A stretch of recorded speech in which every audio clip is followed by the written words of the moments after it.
warahmatullahi wabarakatuh. Nama saya Farah Handayani dengan NIM 18 14 10 239. Nomor 1. Pasar modal syariah adalah seluruh aktivitas dalam pasar modal yang memenuhi prinsip-prinsip Islam. Berdasarkan definisi tersebut, terdapat dua faktor utama yang membentuk pasar modal syariah, yaitu pasar modal dan prinsip Islam di dalam pasar modal.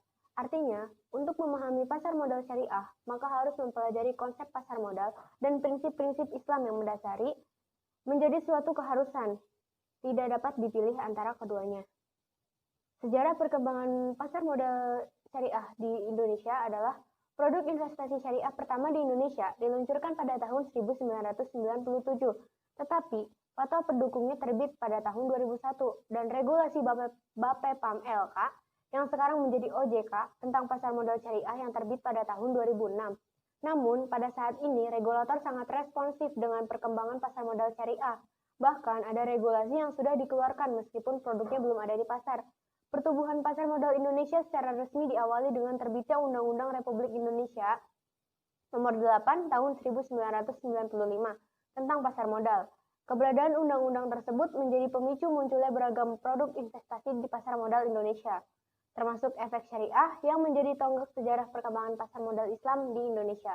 Secara garis besar, tonggak perkembangan pasar modal syariah Indonesia dibagi menjadi dua bagian. Yang pertama adalah tonggak kelahiran pasar modal Islam di Indonesia dimulai pada tahun 1997, dan yang kedua adalah tongkat kebangkitan pasar modal syariah Indonesia yang diawali dengan peluncuran indeks saham syariah Indonesia.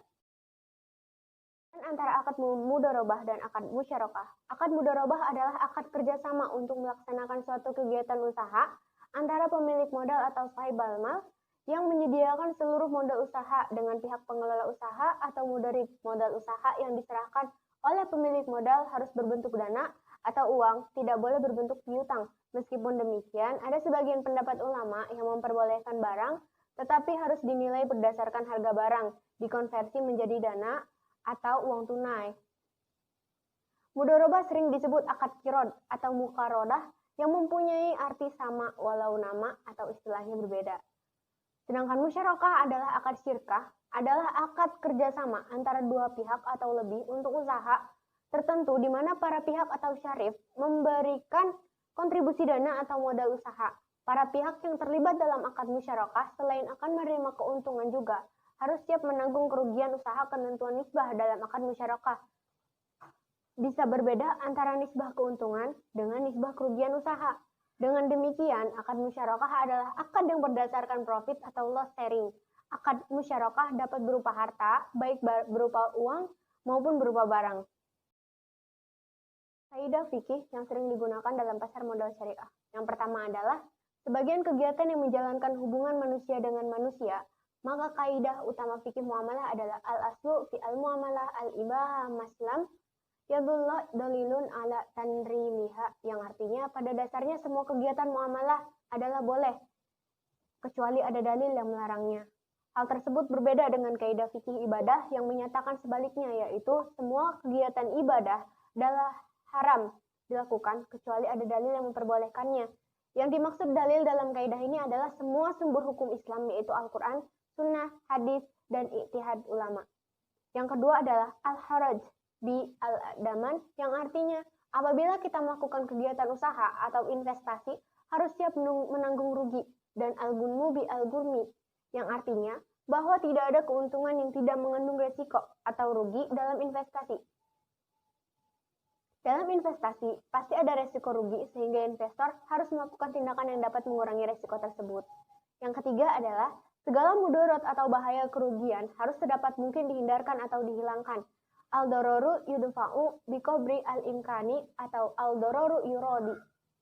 Kaidah ini menekankan bahwa setiap inovasi dalam keuangan Islam harus selalu bertujuan untuk menghilangkan atau sedapat mungkin menghindarkan segala bentuk yang membahayakan atau merugikan para pihak atau industri. Dengan adanya kaidah ini, maka arah dari inovasi keuangan Islam adalah maslahah atau menciptakan kesejahteraan umat manusia pada umumnya. Keempat, mencegah kerusakan atau mafsadah harus didahulukan daripada mengambil kemaslahatan dari al-mafasis aula min jambi al-masalihi.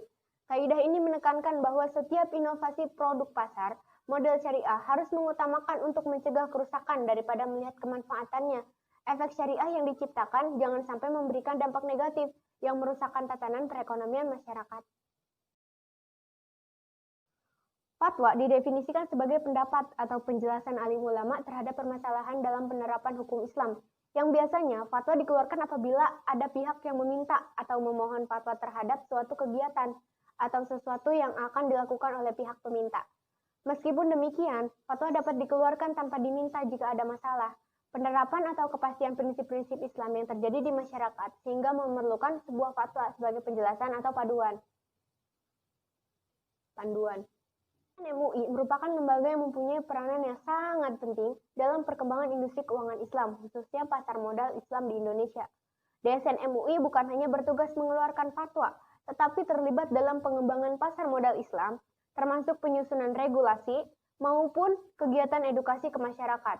Tugas utama DSN MUI adalah memberikan arahan kepada semua pihak termasuk pemerintah di Indonesia, baik itu dalam bentuk fatwa, surat edaran, sertifikasi, kegiatan edukasi, dan literasi maupun bentuk lainnya. Terima kasih. Kurang lebihnya mohon maaf. Wassalamualaikum warahmatullahi wabarakatuh.